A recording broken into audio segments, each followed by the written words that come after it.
Bismillahirrahmanirrahim. Ini saya baca supaya dapat berkahnya ulama-ulama dulu. Karena ini dikarang oleh ulama yang dipakai rujukan seluruh dunia. Begini, qala Ibnu Taimiyah, ma'rifatu sababin nuzuli yu'inu ala fahmil ayat. Jadi mengenali asbabin nuzul itu membantu memahami secara benar ayat itu. Karena tadi kalau ayat itu dipotong, itu maknanya bisa kacau kayak tadi famastam ta'tum bihi minhunna fa'atuhunna ujurahun. Kalau diterjemah itu kan mendukung kawin mut'ah. Kalau terjemahnya saja perempuan siapa saja yang pernah kamu nikmati, yang penting kamu bayar. Itu kan aliran sesat dan menyesatkan. Itu konteks asbabun nuzul tidak seperti itu. Perempuan yang sudah menjadi istri kamu, seorang lagi perempuan yang sudah menjadi istri kamu, jika sudah kamu hubungan intim maka maharnya harus dibayar penuh. Tapi kalau belum hubungan intim, maharnya hanya wajib separuh. Fanisfu ma faradtum illa ayafuna aw ya'fu alladhi biyadihi uqdatun nikah. Tapi tadi kalau di Indonesia gimana Gus? Itu yang repotnya, maharnya itu tadi mau kena atasan dan apa? Bawahan. Wah kacau kalau di Indonesia. Sehingga kita bingung kalau dalam logika Arab kan gitu. Bayangannya kalau cerai, kata Allah fala ta'khudhu min syai'an. Harta yang sudah kamu berikan ke istri jangan diambil lagi. Sampai dilarang ngambil tuh karena jumlahnya banyak sehingga kepikiran ngambil. Kalau di Jawa enggak usah dilarang, sudah tidak akan ngambil karena rukuhnya sudah lusuh. Itu susahnya baca Quran di Jawa ya. Karena dari awal maharnya terlalu kecil. Terus beliau Imam Suyuti termasuk di sini menyontohkan yang pasti salah kalau difahami, yaitu tadi ayat fa inama tuwallu fasamma wajib. Jadi beliau terus meringatkan betapa pentingnya mengenali asbabin nuzul. Karena asbabin nuzul itu gampang. Saya ulang lagi, asbabin nuzul itu gampang.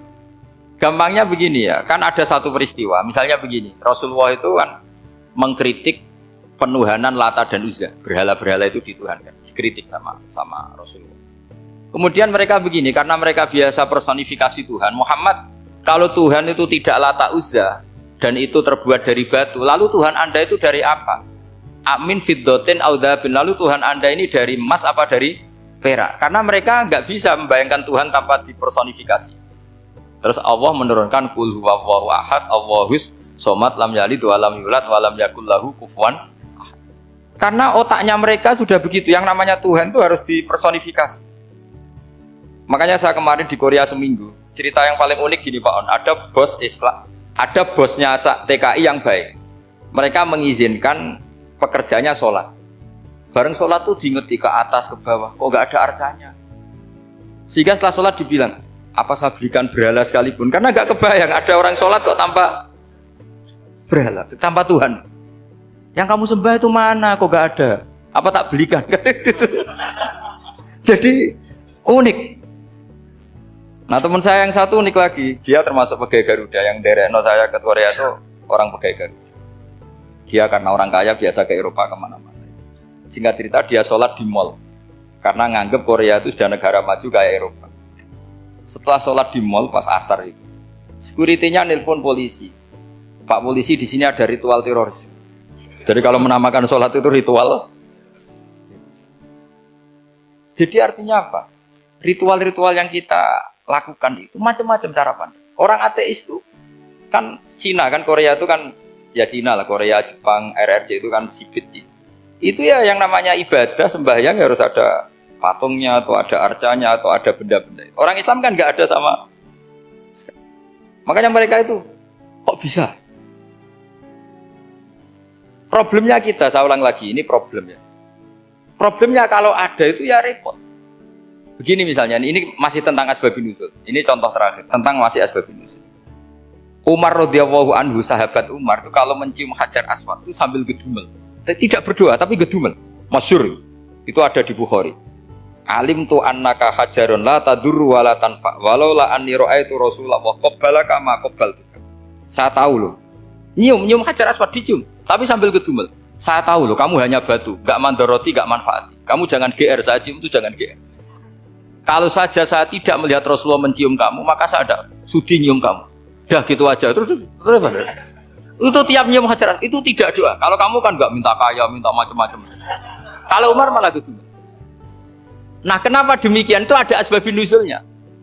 Umar itu saksi sejarah. Ketika Rasulullah Fathi Mekah, Nabi kan tawaf terus mencium Hajar. Itu di belakang masih banyak orang kafir. Kebetulan Umar masih di sana. Sudah Islam Umar, tapi dia di belakang. Dengar orang-orang kafir, Muhammad itu aneh. Katanya melarang nyembah batu. Ternyata dia nyembah batu. Jadi Nabi nyium Hajar Aswad itu dikira nyembah. Katanya ngelarang nyembah batu, tapi dia kok nyembah batu. Karena Nabi mencium Hajar Aswad. Nah, karena untuk menghilangkan stigmasi itu, Umar tiap nyium Hajar Aswad ngomong gitu. Ada kan ada sound system, mungkin jadi sound system. Supaya jelas bahwa penciuman ini bukan karena menyembah. Artinya mudah sekali kenapa Umar ngomong gitu, karena asbabun nuzulnya seperti itu. Coba kalau kamu tidak tahu asbabun nuzul, Umar maksudnya gimana? Gak doa, gak apa kok malah ngomong gitu kan. Tapi kalau kamu tahu asbabun nuzul Umar itu yang mendengar komentar orang sama ketika kita tawaf itu kan 3 pertama kan kita lari-lari kecil. Itu ceritanya juga gitu. Rasulullah itu hidup di Medina, terus diterkenalkan miskin. Medina itu kota wabak, kota penyakit, endemik. Dulu Medina, Yasrib itu kota endemik. Sehingga kata orang kafir-kafir Mekah, yaji uliha dalbet kaumun kot wahanat huma Yasrib. Nanti akan datang satu komunitas kaum yang sudah lemas karena kena penyakit TBC dari Yasrib. Nabi dengar itu, makanya terus bilang ke para sahabat, tunjukkan kalau kamu kuat dengan cara lari 3. Terus pakai pakaian yang kelihatan maco, yaitu yang dipakai lelaki-lelaki. Bahunya dikelihat. Nah, setelah Rasulullah wafat, Umar menggantikan beliau setelah Abu Bakar. Umar bilang gini, sebetulnya tawaf seperti ini, yaitu lari pertama 3 putaran pertama lari dan memperlihatkan pundak seakan-akan orang maco itu sudah nggak perlu. Karena alasan itu sudah tidak ada. Tapi ini tinggalan Rasulullah, maka jangan rubah ya, tetap seperti ini.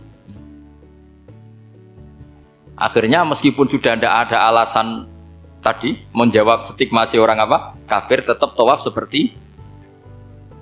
Jadi memang agama itu unik. Kadang kita harus tahu alasannya, tapi alasan itu kalau menjadi mahatul hukmi, pijakan hukum sah. Misalnya kamu terus bilang gitu, ya berarti tawaf sekarang bebas, gak perlu seperti itu. Kan alasan itu sudah tidak ada. Nah, di sini pentingnya riwayat. Riwayat itu begini, logikanya sudah nggak ada, tapi kaifiyah itu, cara itu masih kita terus. Dan itu memang, saya ulang lagi, harus tahu asbabun nuzul. Saya beri contoh ya, misalnya, wa idza darabtum fil ardi falaysa 'alaikum junahun an taqsuru minas shalah. Terus ayat di mana? In khiftum ayyaftinakumul ladzina kafaru. Jika kamu pergi dalam keadaan takut ditangkap orang kafir atau takut diculik orang kafir, maka kamu boleh mengqasar sholat. Itu jelas ada ayat in khiftum ayyaftinakumul ladzina kafaru. Jika kamu takut diculik orang kafir. Sehingga ketika ba'da Fathi Mekah, setelah Mekah dikuasai Islam, Umar tanya, ya Rasulullah, kenapa engkau masih sholat qasar? Bukankah kita sudah aman? Waqad qala ta'ala in khiftum ayyaftinakumul ladzina kafaru. Allah ngendikan boleh mengqasar itu kalau dalam kondisi takut. Waqad kunna fi amrin, sekarang kita sudah aman. Jawabannya Rasulullah itu unik. Ya Umar, hadihi shadaqatun faqbalu shadaqah. Ini sedekahnya Allah, bonus, sudah terima aja, enggak usah catatan-catatan gitu.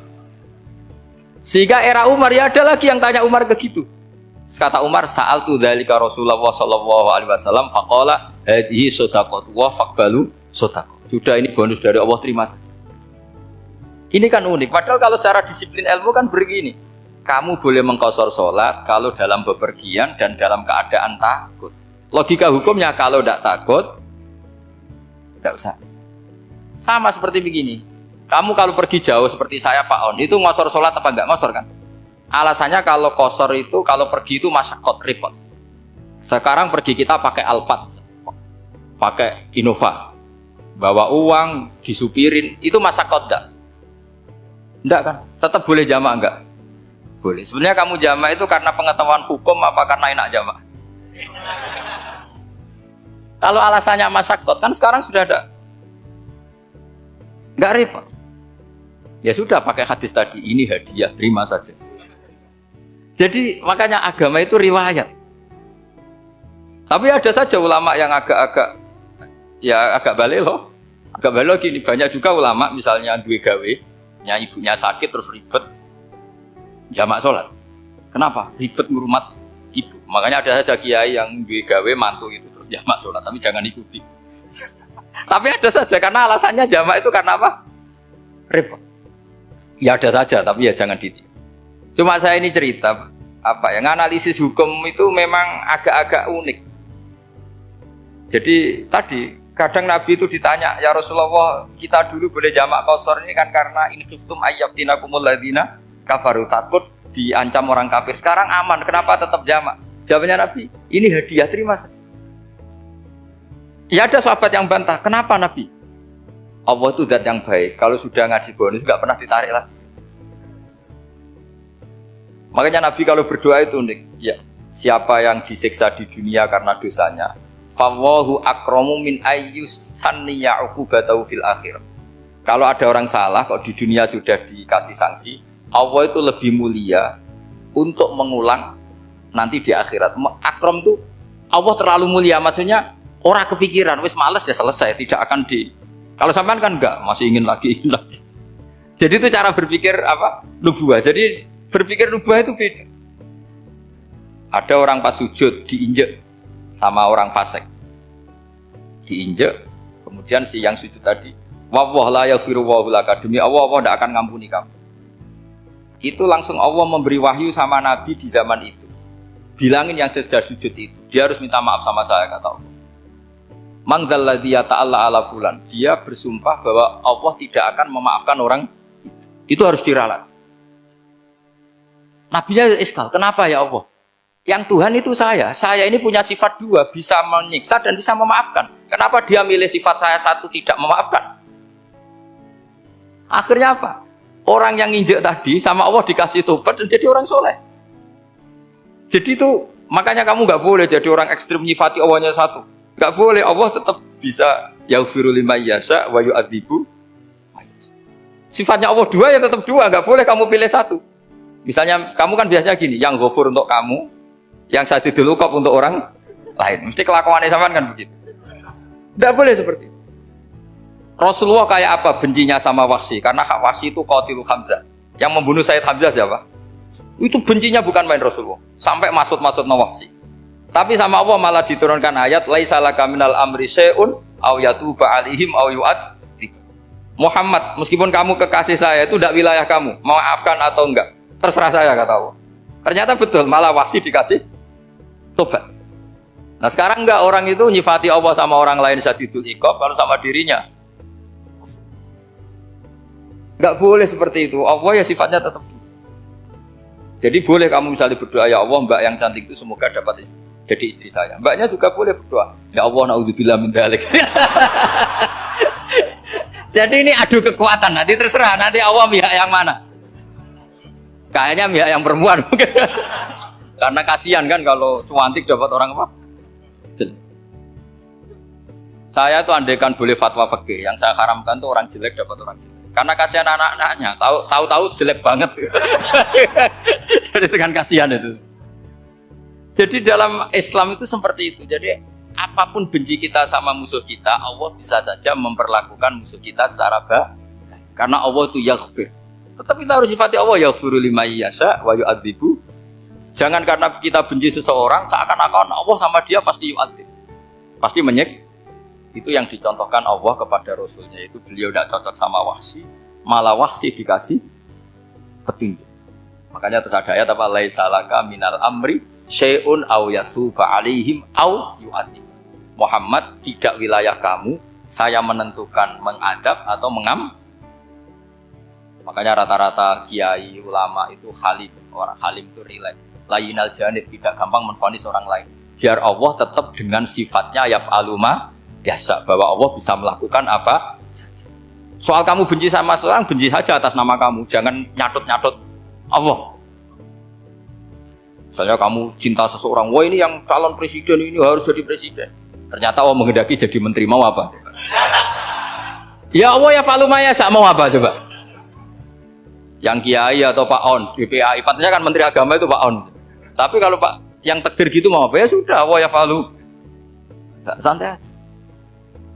Itu rileksnya ahlul ilmi, ya sudah santai saja.